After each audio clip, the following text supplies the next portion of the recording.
ago. Oh, totally. Things change so fast. I'm Jake, by the way. I'm Sophia.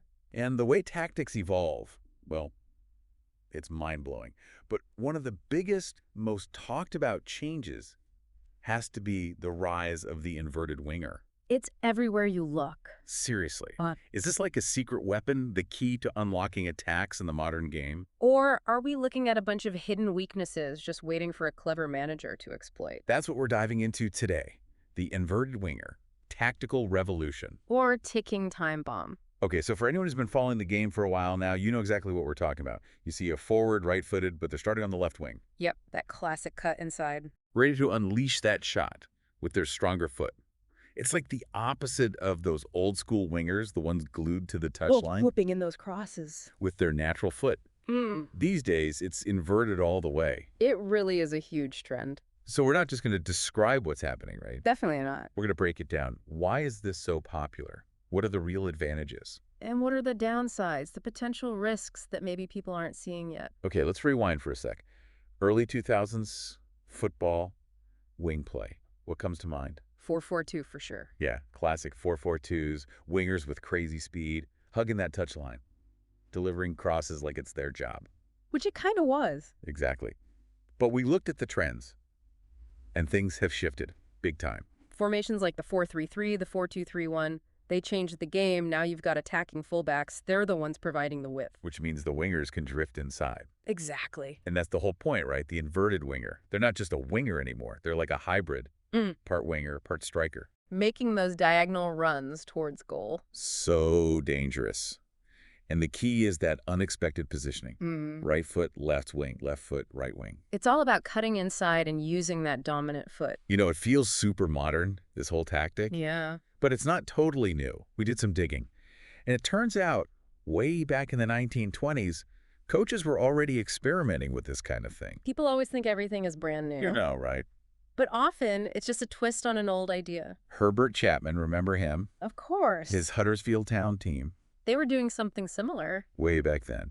It's like a tactical echo through history. It's fascinating. And when you think about the players who've not just used this tactic, but they've owned it, it's a list of legends, past and present. Absolutely. Messi, cutting in from the right. Oh, so good. Robben, that left foot, legendary. Isn't that right wing? Cristiano Ronaldo, so many times. Wrecking defenses from the left. It's amazing. And it's still happening today. All over the place. Hazard back in the day. Salah, Mane, Sterling, even the younger guys like Sancho. They're all about that inverted role. And their teams are winning because of it. So what are the big advantages here? What makes coaches love this tactic so much? Space occupation is a huge one. Okay, explain that. It's not just about staying wide anymore. These inverted wingers, they want the ball in that channel between the center back and the fullback. The half space. Exactly. And that area, it's a nightmare for defenders to deal with, like a no man's land. So what happens? The defender's confused. Totally. If the fullback tries to close down the winger, that leaves space for the attacking fullback to run in behind. Makes sense. But if the center back comes out, suddenly there's a gap in the middle. Perfect for a striker's run. Or a shot. Big It's example. all about forcing those tough decisions. That's smart. It's all about creating chaos. Okay, so space occupation's a big plus. What else? The type of delivery you get is huge, too. Ning. Okay, imagine this. The winger cuts inside onto that strong foot. What happens? In-swinging cross. Bingo! And those are way harder for goalkeepers to deal with. The ball's curving towards the goal. It's way tougher to intercept. Makes sense. And clearing those. Defenders hate it. Yeah, it's awkward. So many chances created from those awkward clearances. Especially for forwards lurking at the back post. So it's not just about what the inverted winger delivers. Definitely not. It's how it impacts the fullback. Their relationship. Right. That winger, they move inside, suddenly there's space for the fullback. To overlap. Exactly, and then they can deliver their own cross, an outswinging one. Okay, so two different angles. Think Salah cutting in, Trent Alexander-Arnold bombing forward on the overlap. It's a nightmare for defenses. Because you don't know what's coming next. Exactly. And just having players with different preferred feet on the same side. Oh, it unlocks so many attacking options. It's like a whole new dimension. It really is. Okay, what else did we find? The sheer variety of attacking options from this is incredible, especially with formations like the 4-2-3-1. Give me an example. Okay, imagine that winger. He cuts inside. What can he do? Pass to the striker. Yep. Link up with the attacking midfielder. Uh-huh. Maybe a quick 1-2 with the other winger. You got it. Or if it's crowded, switch the play over to that overlapping fullback on the other side. So many choices. It's beautiful. It's so fluid, so unpredictable. Okay, and let's not forget, inverted wingers, they're not just providers. Oh, they score goals too. Big time. They're amazing dribblers, clinical finishers. They beat their man, cut inside onto that favorite foot, and boom. Curling shot into the far corner. Or they drive into the box, looking for that close-range finish. Or maybe they draw a foul. Penalty. And those are prime scoring opportunities. The stats back this up too. Remember the 2019-20 Premier League season? Yeah. 4 of the top 10 scorers, inverted wingers. No way. Sterling, Salah, Mané, Rashford, they were constantly cutting inside. They were in the box all the time. So what makes an elite inverted winger? They need more than just speed, right? Way more. Speed helps, of course. But we did the research, and here's what we found. Let's hear it. First, you need to be able to dribble like a magician. In tight spaces, under pressure. That means close control, quick feet, using both feet to go inside or outside. So the defender never knows what you're going to do. Exactly. If they know you're only cutting inside, it's too easy to stop you. Second, finishing. You need to be ice cold in front of goal. And ideally, comfortable with both feet. Right, because you're attacking from different angles. Makes a huge difference. And finally, ball mastery. You got to be able to control the ball even when you're surrounded. Keep possession under pressure. Okay, so we see why they're everywhere. We see the skills they need. Right. But let's go deeper. I want to talk about the ideal inverted winger. What should they look like tactically? Technically. Physically. Let's break it down. And then let's compare that to what we actually see out there on the pitch. All right, when we're talking about ideal tactical indicators for an attacking inverted winger, one thing we look at is cut inside efficiency. You want to see them dribbling into those central areas at least 5 times a game, successfully. 5 times, that's a lot. And they need to be creating shots, 3 or more per game from those inside channels. And not just any shots, high-quality chances. We're talking about expected goals, XG, per shot. Okay, so not just quantity, but quality too. Exactly. And it doesn't stop there. The ideal inverted winger, they're fluid. They pop up in different zones across the attacking third. They're driving the ball forward with those progressive carries, you know, those runs that really put the defense on the back foot. I like it. They own those half spaces. And you know what? They can even be dangerous from set pieces when they drift inside. It's like the complete package. It is. But we both know that reality often bites. Sometimes it kicks you right in the shins. Do most inverted wingers actually live up to this ideal? Honestly. Not really. Give me the bad news. They might be great at cutting inside, but then their decision-making in the final third lets them down. They might not get enough shots off. You said the ideal was 3 shots per game, right? Yeah. What are we seeing in top leagues? Closer to 1.8. It's a real drop-off. So only a handful of elite players are hitting those top-tier benchmarks. Pretty much. Pretty much. Okay, let's talk about the other side of the game. Defense. Crucial. We always focus on attack, goals, but what they do off the ball is just as important, right? 100%. What are we looking for in an ideal inverted winger defensively? Counter-pressing, for starters. That means winning the ball back right away after you lose it. And they got to be aware. Know to track back, protect those central half spaces, support their fullbacks with those recovery runs. Those lung-busting runs back. Exactly. And they need to recognize when to press, you know, those triggers that tell them to start putting the pressure on. So it sounds like a lot of work. It is. Are we seeing this from most inverted wingers? Not even close. This is where even the most talented guys show weaknesses. Really? It's a bit of a blind spot. Counterpressing often isn't aggressive enough, not sustained. Recovery times, too slow. Interesting. We looked at the data, and only about 30% of top-level inverted wingers are consistently good in terms of defensive positioning and awareness. So their teams are basically vulnerable in those moments. Oh, yeah. Transition defense is a real problem. Let's dig into that. What does ideal transition play look like for an inverted winger? Okay, so possession changes hands. Ideally, they make smart decisions on the counter. They know when to drive centrally, when to exploit space out wide. Their first touch after a pass, it's all about moving forward towards those central areas. And they always seem to be in the right spot to receive a quick pass and launch a counterattack. So reading the game is important. Absolutely. You got to anticipate. Are we seeing that? Well, even the best players can be inconsistent here. Our analysis shows they make the right decision maybe 65% of the time. It really depends on the player, depends on the game situation. So the truly complete inverted winger, The one who nails every tactical aspect. Yeah, how rare are they? Like finding a unicorn. Seriously. Salah, in his prime, son, they come close. But even then, their managers have to adjust things around them. Like how? Fullback positioning, midfielders, you have to compensate for any weaknesses. It's a team effort. Okay, tactical overview done. Let's get technical. What should their on-the-ball skills look like? This is where it gets fun. Shooting technique. The ideal inverted winger, they hit the target from those cut-inside positions, maybe 45–50% of the time. That's a high percentage. And they mix it up. Sometimes it's a finesse shot, sometimes it's a rocket. And the ideal player, they can even score from outside the box. Long-range threat. Exactly. And here's the kicker. Strong, weak foot finishing. We're talking like 65–70% as good as their strong foot. Okay, so they're basically two-footed. Pretty much. It makes them so unpredictable. Okay, what about passing and creativity? High completion rate in the final third. They're finding teammates in dangerous positions. Through balls. Deadly accurate. And their expected assists, XA, per game, it's through the roof. So not just scoring goals themselves, they're setting them up too. Exactly. Plus, quick one-touch passing in tight areas and those progressive passes into the box. Creating chances. Non-stop. Ball control and dribbling, that's where you see the magic. Tell me more. They keep the ball in almost every one-on-one.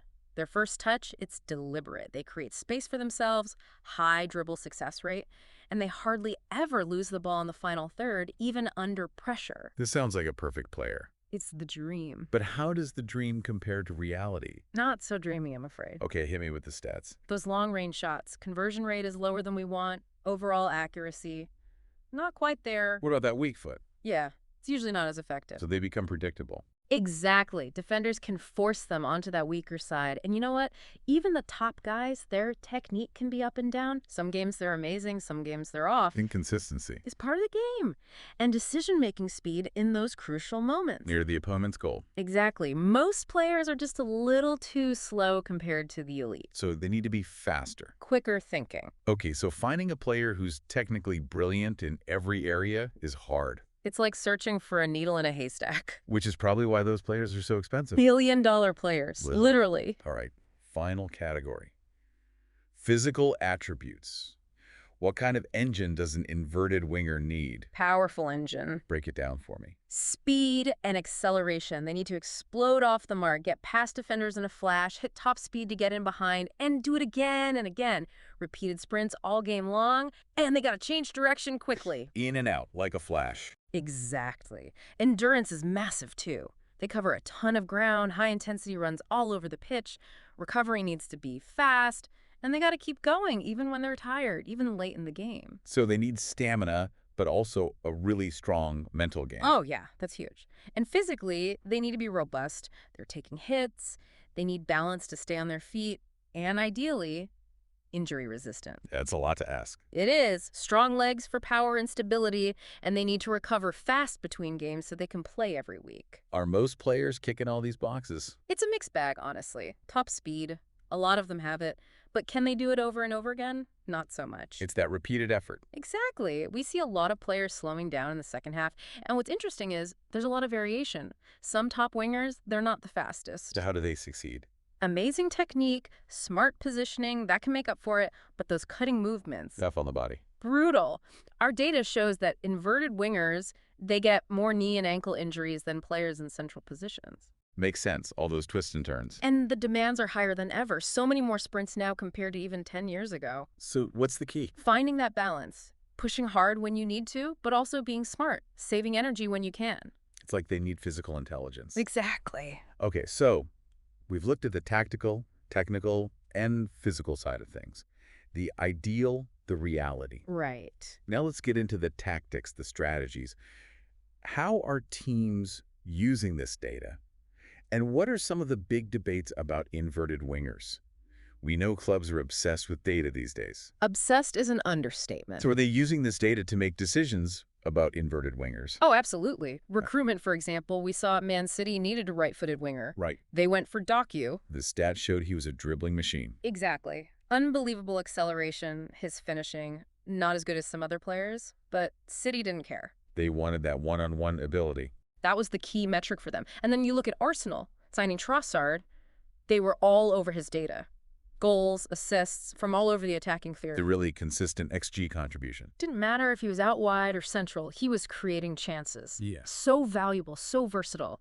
And in-game adjustments are a big one. Teams are tweaking things constantly. Based on the data they're getting. Live, during the game. Give me an example. Liverpool, they might move Salah around, change his position based on how the other team's fullbacks are playing. Or Real Madrid with Mbappé. Deadly trio. How do they use Rodrigo? How do they use Vinicius? Depends on the opponent. High defensive line, low block, it all changes. So they're adapting on the fly. All based on data. That's so cool. Even training, even youth development, data is king. Newcastle, they're working on Gordon's finishing. The data showed he needed to improve. Exactly. And Barcelona, they're tracking young Lamine Yamal's workload. He's got so much potential as an inverted winger. Incredible acceleration, amazing dribbler, great vision. But they're worried about burnout. He's still so young. So they're using data to protect him. Exactly. Load management is becoming a science. It really is. Tottenham, they manage Son's minutes so carefully.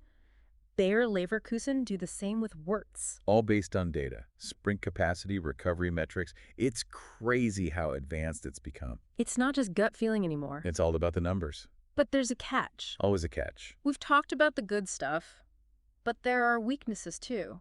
Real strategic flaws that teams are starting to figure out. Give me an example. Predictability.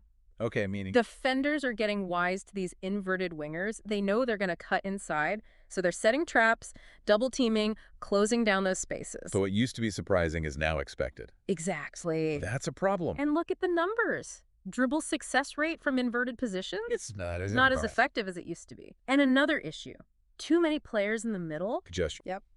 All these inverted wingers drifting inside, it gets crowded. Breaking down a team that defends deep and narrow, it's a nightmare. And you lose that natural width, right? Exactly. Fewer crosses, fewer options out wide. So you become easier to defend against. In a way, yes. What about defense? You mentioned transition defense earlier. Oh, yeah, that's a big one. Say you lose the ball high up the pitch. Dangerous. Those inverted wingers, they're often caught in the middle. So the opposition can counterattack down the flanks. Wide open spaces. And they're vulnerable. Exactly. And the data shows that teams who rely heavily on inverted wingers, they tend to concede more chances from those wider areas. So it's a trade-off, isn't it? Central attacking threat. But you're weaker on the flanks, both attacking and defending. You got it. And we haven't even talked about the limitations depending on the situation. Go on. Inverted wingers, they need specific types of players around them to work. Like what? Attacking fullbacks, they need those overlapping runs, that willingness to provide the width. Otherwise, the winger is isolated. And they're easier to mark. Yep. And tactically, it can become predictable. If the other coach does their homework, they can plan for it. Shut it down. And the rest of the team needs to be built a certain way. Absolutely. To compensate for that lack of natural width, that lack of crossing. It's not a plug-and-play tactic. Nope, it's a system. And then there are the game situations where it can backfire. Okay, give me the rundown. Transition defense. We talked about it. If they lose the ball in the middle, they're in trouble. Because they can't get back in time. And against teams that defend zonally. Organized, compact. Inverted wingers struggle. It's harder to cut inside. And that whole cutting inside move, it relies on perfect technique. One bad touch, one sloppy pass, you lose the ball in a dangerous area. The data shows that inverted wingers, they lose possession in the final third more often than traditional wingers. It's true. Which makes sense. They're playing in tighter spaces. Yes. Okay, so those are the flaws. That's why some coaches, even today, they prefer the old school wingers. The purists. The ones who stay wide on their natural side. The debate rages on. Inverted versus traditional. Who's right? No easy answer. I don't know. But let's play a game. Imagine we could interview these coaches. What would we ask them? Let's start with the inverted winger guys. The Guardiolas, the Artetas, the Slots of the world. Maybe even Tuchel, depending on the team he's managing. Okay, what's the first question? You're giving up natural width. Right. And some teams, they defend so narrow. Compact. How do you deal with that? How do you justify that sacrifice? That's a good one. And we talked about counterattacks.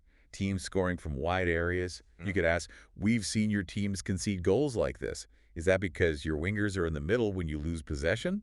And if so, how do you fix it? Exactly. And those dribbles, those runs from inverted positions, the data says they're not as effective anymore. So you ask them, when does this whole inverted winger thing become too predictable?